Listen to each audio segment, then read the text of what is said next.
Welcome, dear readers, to Cover My Ass, where baffling books are reviewed but not read by yours truly. My name is Kaki. And I'm Kay, and remember, we only judge a book by its cover. And we find ourselves once more amid the towering stacks of the library. Yes. Yes. My library. Well, it's funny that you should say that, because I know that we had a little, Spat. Yeah, like we butted horns last time due to my overstepping the bounds of my librarianhood by claiming this as our library, which is of course totally inappropriate. Thank you. Some would say.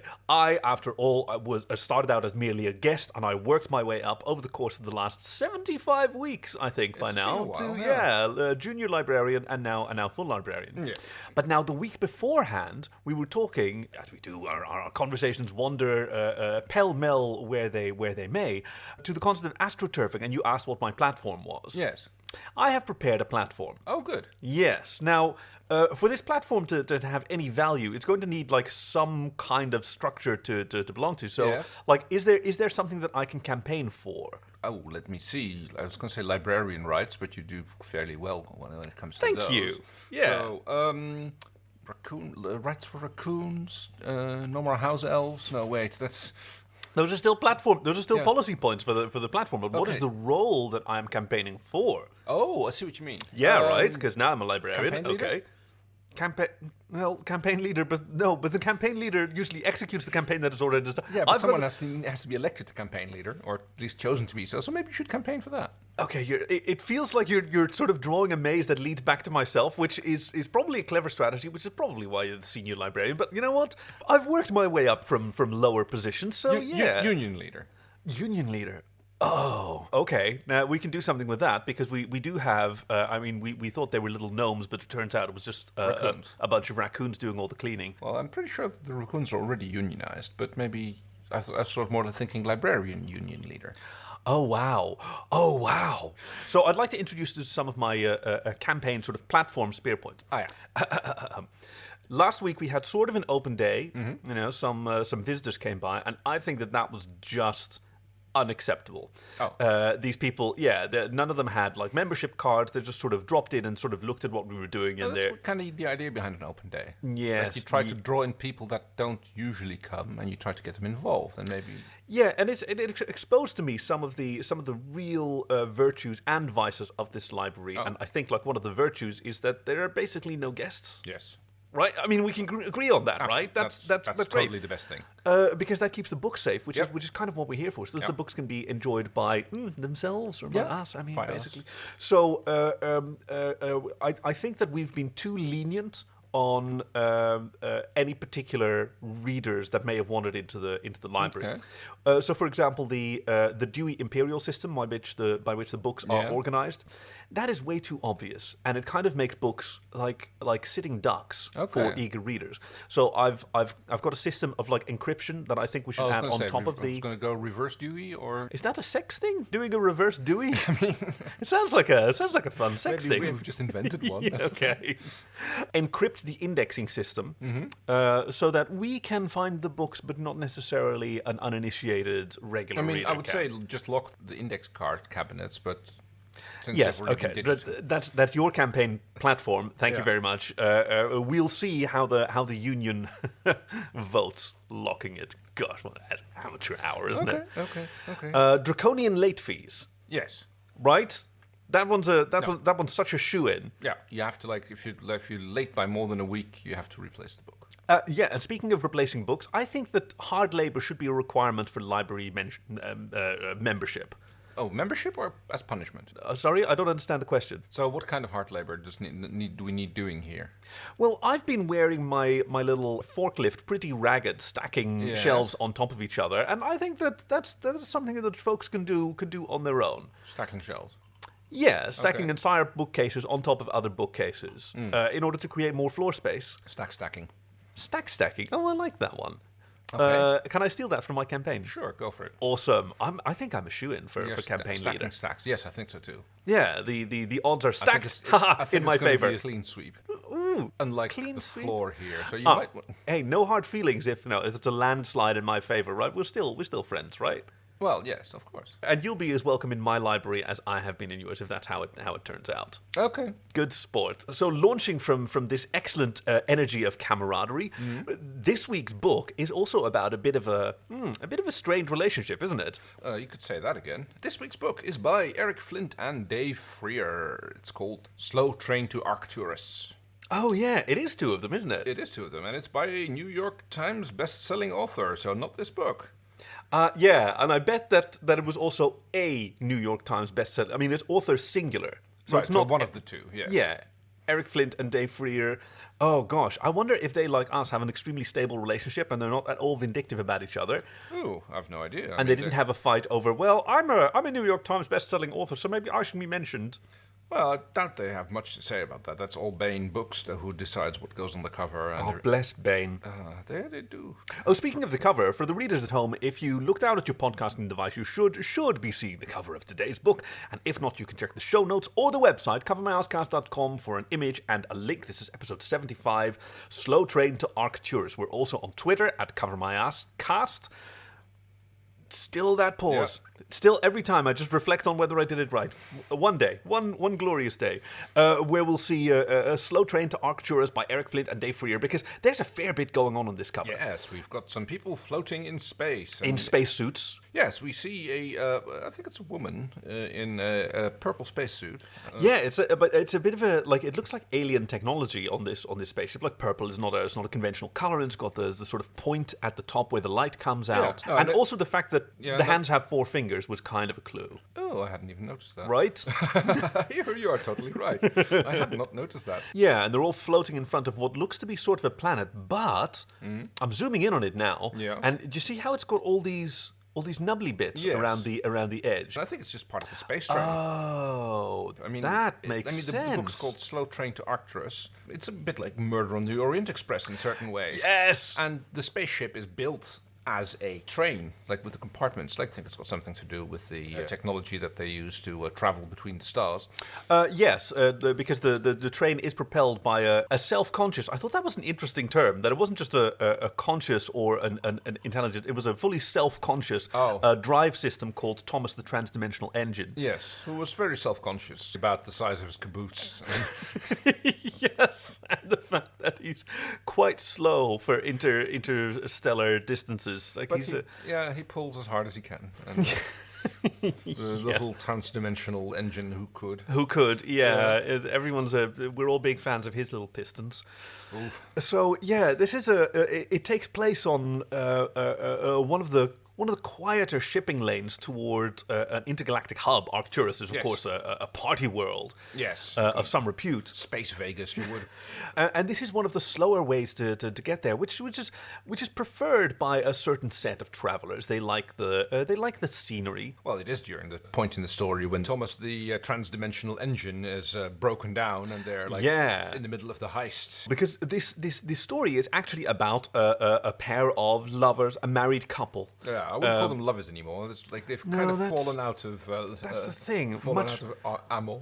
Somewhat like ourselves, it appears like. But hey, that's every relationship evolves. Well, I didn't start a coup. That's exactly the kind of thing that people in stable relationships say to each other. Well, it's just people in stable relationships don't start coups against each other. Yeah, it's all about mutual acrimony and blame and who's not paying attention to who.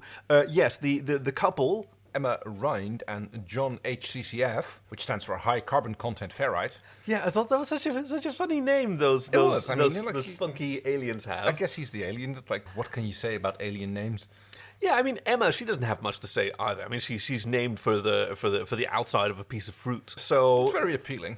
Hey, sex appeal. So they fell in love some years ago by now. Yeah. On Arcturus. A passionate night in Arcturus, and it was a bit of a ray gun wedding. They did get married in the traditional wedding chapel with the sideburnt priest officiating. Played strangely enough by David Bowie. Like, David Bowie is an actual space citizen, and he disguise themselves as Elvis in order to be able to perform an interspecies marriage, which is the only way that it can be done. Strange intergalactic rules, I suppose. Right. It's like you have to have someone from one culture and someone from the other, and it has to be like... And you have to have a space alien like David Bowie in the middle. They got married in a fit of passion, and that passion certainly lasted a while, but passion alone does not a successful marriage make. No, it takes work and dedication. And both of them do work and have dedication in spades, but just not for each other. So it turns out that Miss Rind is a secret agent. Yes, for the Office of Naval Intelligence.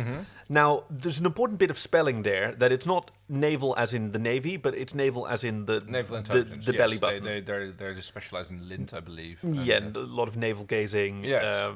So when she has to communicate with her handler, she has to do a lot of yoga in order to be able to whisper into her own belly button. That would be bad enough, right? When you have one secret agent who keeps her identity secret from her husband, but... Yes. It goes even worse when you have two. He's just as bad. They were both on assignment, and they thought it was... he was working for a team called Mission Illegal. Well, that's a lot of three-letter agencies do that. Their attempt to rekindle their marriage by going back to where it all began and taking the slow train to Arcturus. Yes. And they just find themselves immensely sort of bored. Staring out the window, not at each other. Right, because they can't be excited about each other because they're keeping these terrible secrets, and they don't have secret missions to go on. And so they've kind of like done the spat of wild lovemaking. They kind of got that out of the way in the first month of their marriage. Yeah. It's kind of like the grind is kind of snuck in, so to speak. Which befalls many a relationship when the honeymoon fades from memory. Yes. But even this attempt at a second honeymoon, it's just not the same. Like, you're just on a train. Until, as you mentioned, Thomas the Transdimensional Engine breaks down. Yes, this happens, the thing stops occasionally, the train. Like he's just super self-conscious about it. Oh, this normally never happens. And they all have to band together and console the AI engine and tell them, no, like four out of five trains have this happen to them sometime. Regularly, yes. Yeah, it's really nothing to be embarrassed about. It's like something you can just pull through and just like firm up and give it a good tug and get going again. Lubricate the piston and maybe try a different rhythm than you've usually tried before. That might be interesting. When they spot on the train one of their fellow passengers who seems to be getting a little bit nervous when the train breaks down, because he seems to be in a hurry to get to Arcturus on time. Yeah, which is weird because nobody takes the slow train to Arcturus when they're in a hurry. A man by the name of Ice Pick Willie, which makes you wonder why he gets that name. I certainly did. It was a reference that I didn't get in my first reading, but I'm sure it'll come up. It's one of those mobster names, It's like, it couldn't be either. It's like, ice picks are long and thin, so it could be a sexual... No, that hadn't occurred to me. I don't think that's ever occurred in any of the books that we've seen before. No, I must have been too... Sexual innuendo? This guy is acting suspicious. He's got this valise which he doesn't leave behind. Yeah. He takes it back with him to his cabin. He comes with when he's in the dining car. Guards it jealously. He has it right with him. He's like, the only thing that's really missing is his little short lengths of chain running from it to I was looking for that. That's the only thing, but that would make it probably a little bit too obvious. And this piques her curiosity, I suppose. It triggers her belly button senses and well, yes, because she does have a whole comm suite in there, and that's why she likes to wear like crop tops to bear a bit of midriff and show off the she's got a little piercing down there, and that's actually a multispectral analyzer and a communication suite. I was wondering where you were going to go with, like, she keeps a whole comm suite in there. I was like, in where? But in like, the naval. She's from the Office of Naval Intelligence. I get it. Naval Int. Specifically. Yeah. And she does. I mean, she does do her daily crunches to keep that stomach nice and firm. Yeah, and tight. exactly. And, so she sort of sidles on past him to do a quick scan, and it turns out that this thing's lead lined. It's completely shielded, and this probably high carbon content ferrites. Maybe. I mean, that's what gets John's attention. In parallel, like he has to struggle to do his own scan of this high carbon content ferrite lined valleys without his darling wife noticing. Yes, they kind of do this adorable thing where they're like both trying to like distract the other from what they're doing, and yes, they're both sort of multi-bumbling, and both of them are bored to tears, so they're like super intent on what the other person is doing. It becomes this weird cat and mouse game of trying to excuse themselves while still keeping an eye on the other one.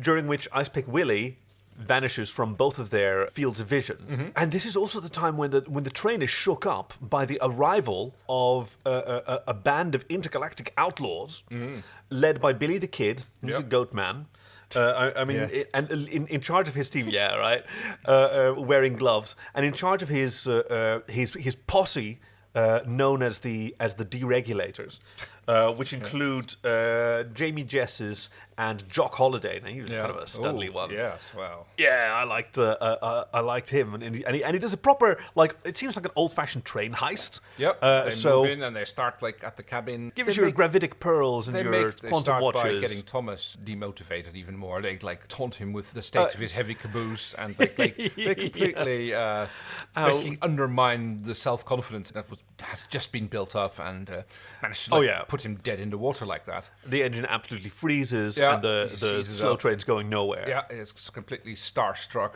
Oh wait, I don't think that means what you know what?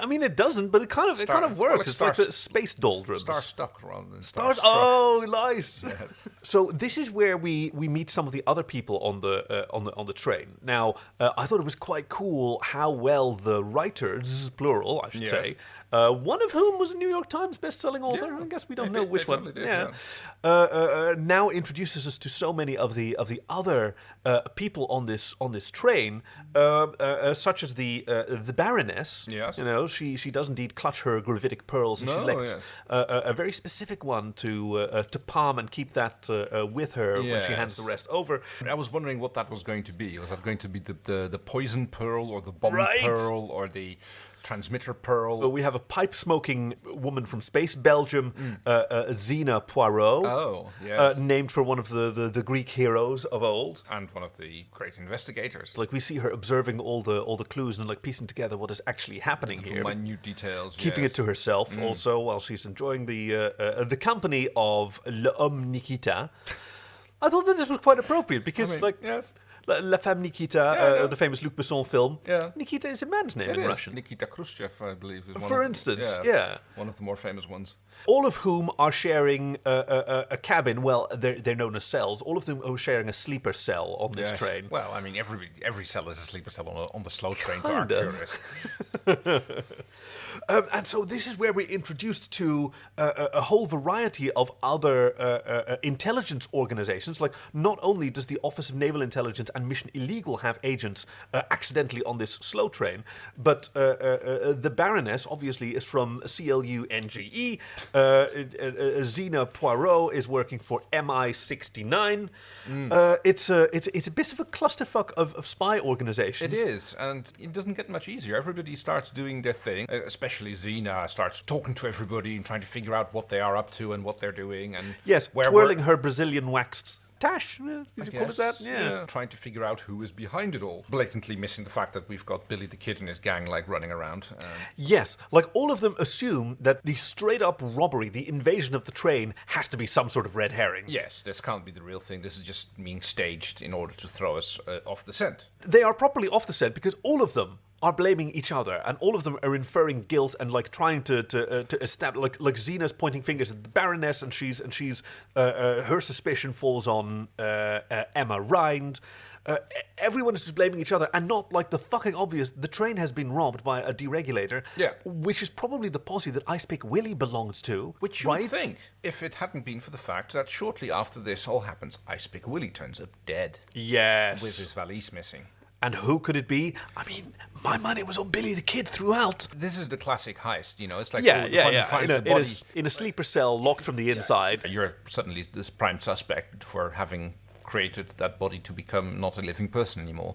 Yes, it is kind of you touched it last rules, isn't it? It is, a lot of very the time. Much so. I guess this is where we have the scene on the front cover. Yeah, the sleeper cell is locked up, and they have to don their spacesuits, climb outside, and try to make their way into Ice Pick Willie's sleeper cell. Yes, because the regular interior passages are blocked. They all have to go on spacewalks, which is, of course, a wonderful opportunity to off more of these these characters, and we see some attempted, I mean, essentially murders. Like, it seems to be people trying to take justice into their own hands. Yes, valves from oxygen tanks being loosened, seals from helmets being punctured. Yep.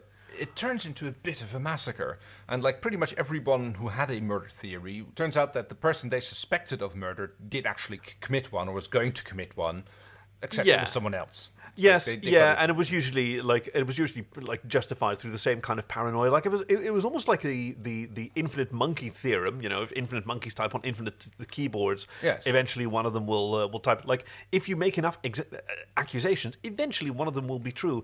If only because people are fucking pissed off at you for making all those accusations. Well, there would be that. Also, an interesting point about that: the monkey will create the complete works of Shakespeare, but they will also complete a copy of all the works of Shakespeare with every possible spelling error in it. Infinity is infinity. And it goes on.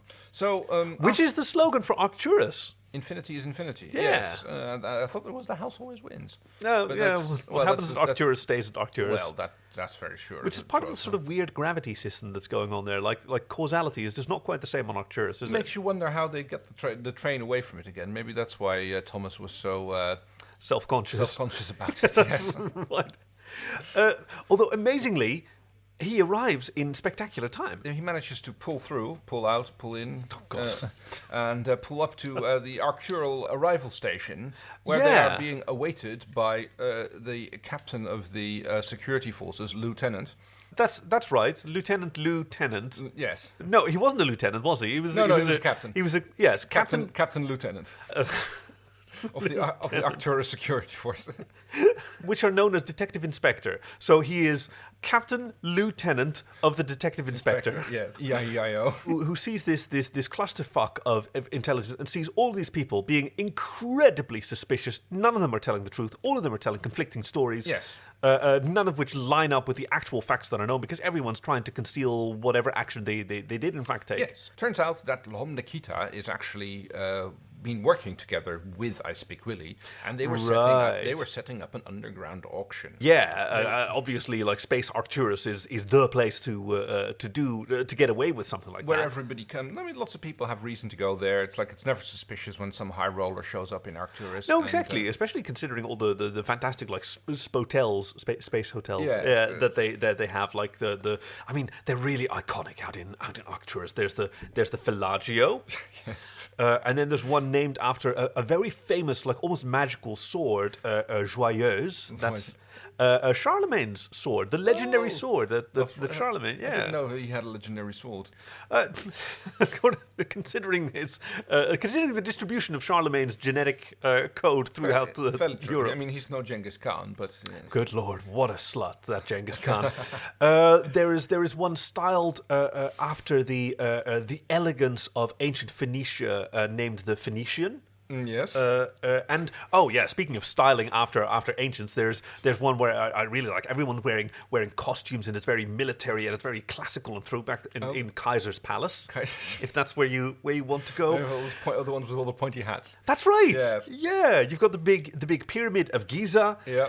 And my favorite, based on that idea, like what do people need? Like they need bread and circuses. So yes. What are you gonna do? You gonna do double circus? You gonna do circus? No, you're gonna do bread because that's just the best, and it's made out of bread, and they serve you bread. Oh, bread's so great. Bread. Oh, I mean, love bread. It's like nothing beats bread. I mean, if we went to Arcturus together, we'd probably wind up in bread, right? Oh, I don't know. I mean, like, I think it's. Can you imagine sleeping in a lovely croissant, getting buttered every night? A nice buttery loaf. Yes. Yeah, right. I don't. I mean, wake up with a raging baguette. Giza sound. I mean, that happens a lot of the time anyway. Yeah, right.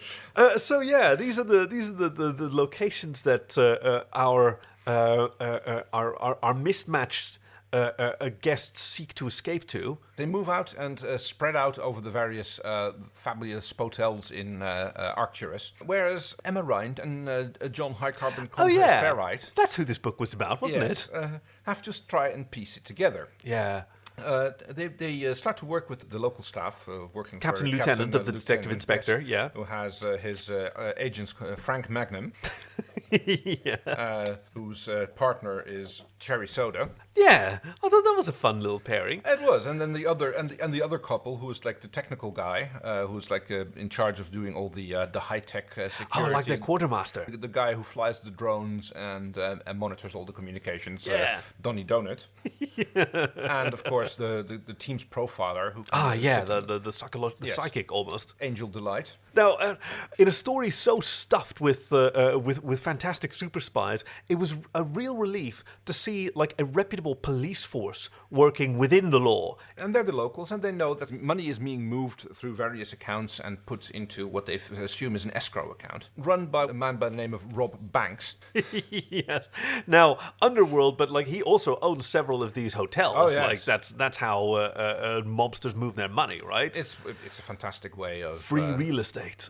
Well, it's not free, but it's like an easy way to sink lots of money into and launder money. I mean, that's gambling for you. As long as you have got the gambling board, the gaming board, I believe they're called officially, in your pocket by paying them off, you can run a lot of black money out of the organizations.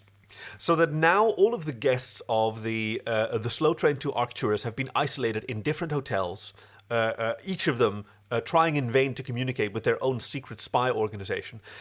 They now have the opportunity to do 6 parallel, simultaneous parlor scenes, each of them in a parlor, alone, explaining to no one what they think is happening. I thought it was just a literary triumph. It was very well done. It's one of those books with short chapters, and it kind of like cycles between them, and it just tells you like, okay, now we're listening to this character, now we're doing that character. I thought Eric Flint and Dave Freer did a great job. They did a very good job. They find out that they've done the buy-in, and it all comes to head in the final auction scene. Yes, the secret auction that was. Let me see that I've got it right. Yeah. That was set up by L'Homme Nikita, who was one of the guests. Yes. A spy for Clunge, who was actually secretly in cahoots with Icepick Willie. The only thing that actually happened is that Icepick Willie was in fact murdered. And as an ex-deregulator, we sort of think that that's what Billy the Kid is there to do. He was just there to rob the train.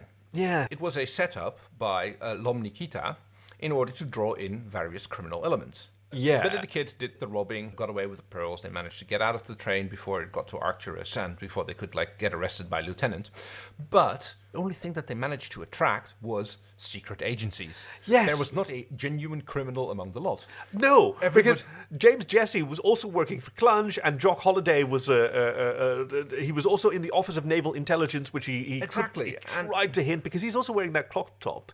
And which looks great on a job. It's a bit of a giveaway, but yeah, it doesn't. And Lieutenant and his team managed to piece it all together and come to the realization that there's actually no criminal activity involved. Just a little bit of murder. But that happened in international space, and that wasn't Arcturus's... It's not really a good slow train journey without a murder. No criminals, but tons and tons of recrimination.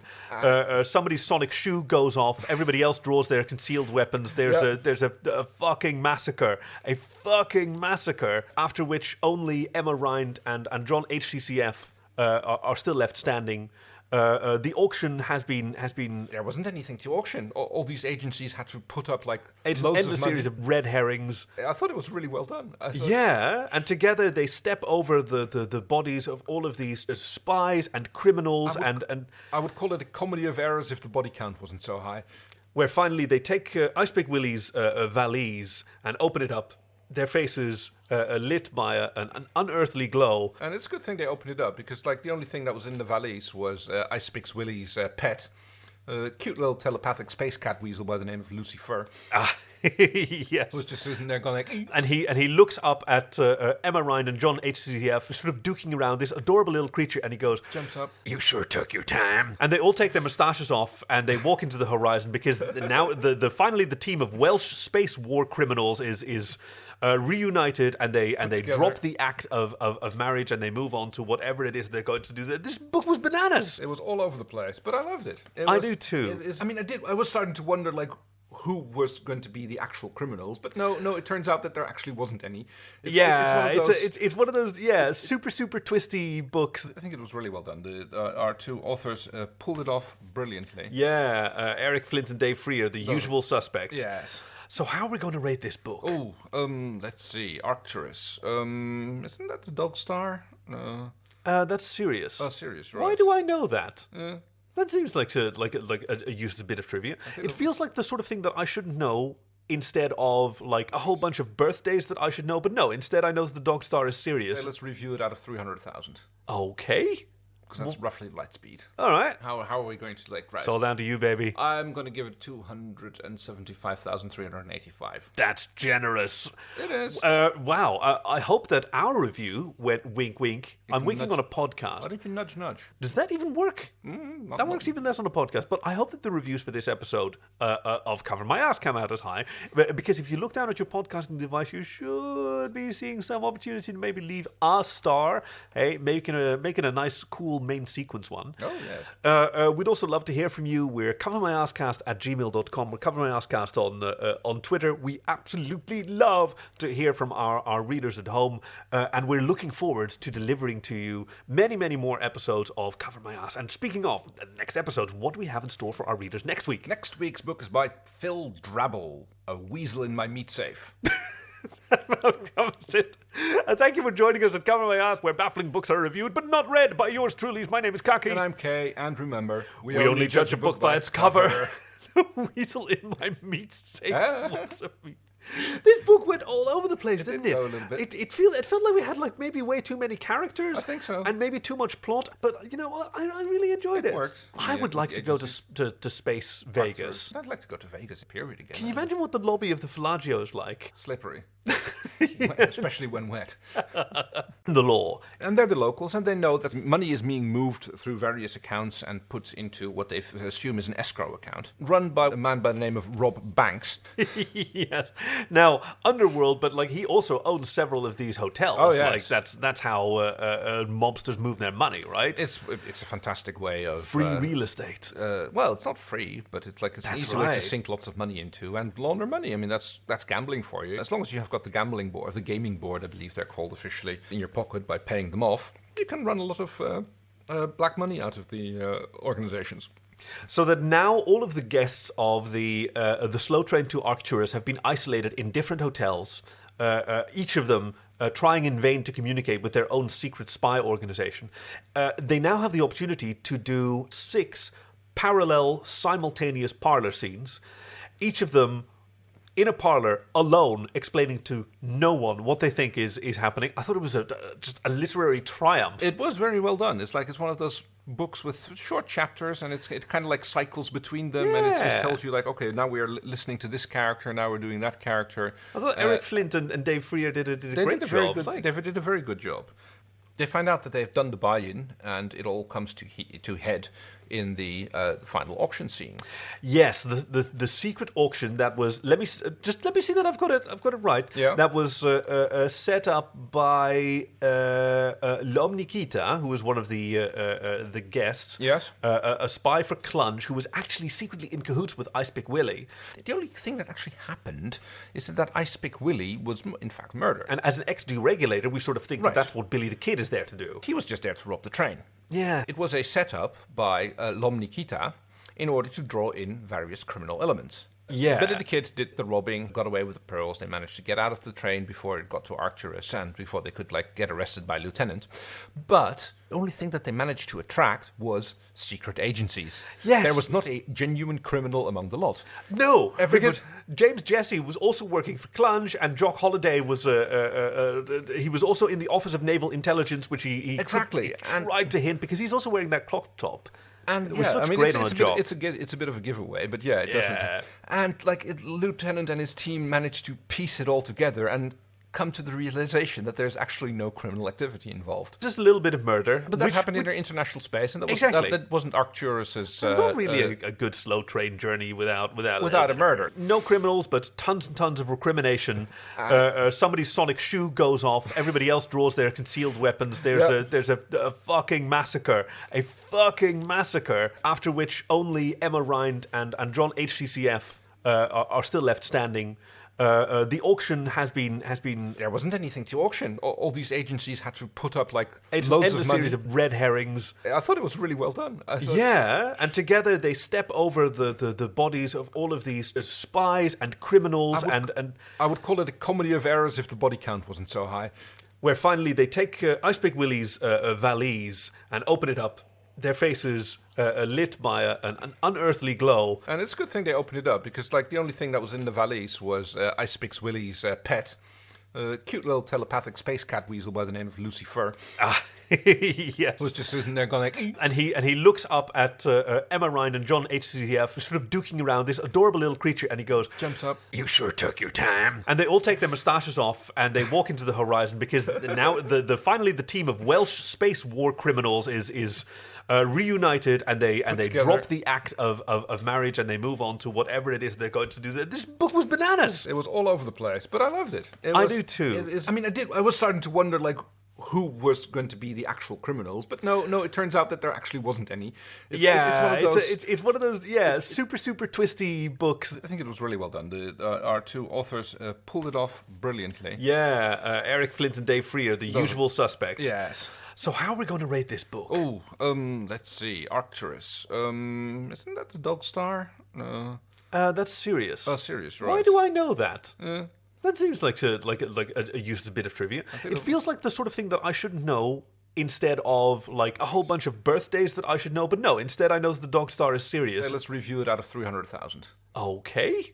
Because that's roughly light speed. All right. How are we going to like write? It's all down to you, baby. I'm going to give it 275,385. That's generous. It is. Wow. I hope that our review went wink, wink. I'm winking on a podcast. Why don't you nudge, nudge? Does that even work? That works even less on a podcast. But I hope that the reviews for this episode of Cover My Ass come out as high. Because if you look down at your podcasting device, you should be seeing some opportunity to maybe leave a star. Hey, making a nice, cool main sequence one. Oh, yes. We'd also love to hear from you. We're covermyasscast@gmail.com. We're covermyasscast on Twitter. We absolutely love to hear from our readers at home, and we're looking forward to delivering to you many, many more episodes of Cover My Ass. And speaking of the next episodes, what do we have in store for our readers next week? Next week's book is by Phil Drabble, A Weasel in My Meat Safe. That covers it. Thank you for joining us at Cover My Ass, where baffling books are reviewed but not read by yours truly. My name is Kaki. And I'm Kay. And remember, we only judge a book by its cover. The weasel in my meat safe. This book went all over the place, didn't it? Go a little bit. It felt like we had like maybe way too many characters. I think so. And maybe too much plot. But you know what? I really enjoyed it. It worked. I would like to go to space Vegas. I'd like to go to Vegas, period, again. Can you imagine what the lobby of the Fellagio is like? Slippery. Especially when wet.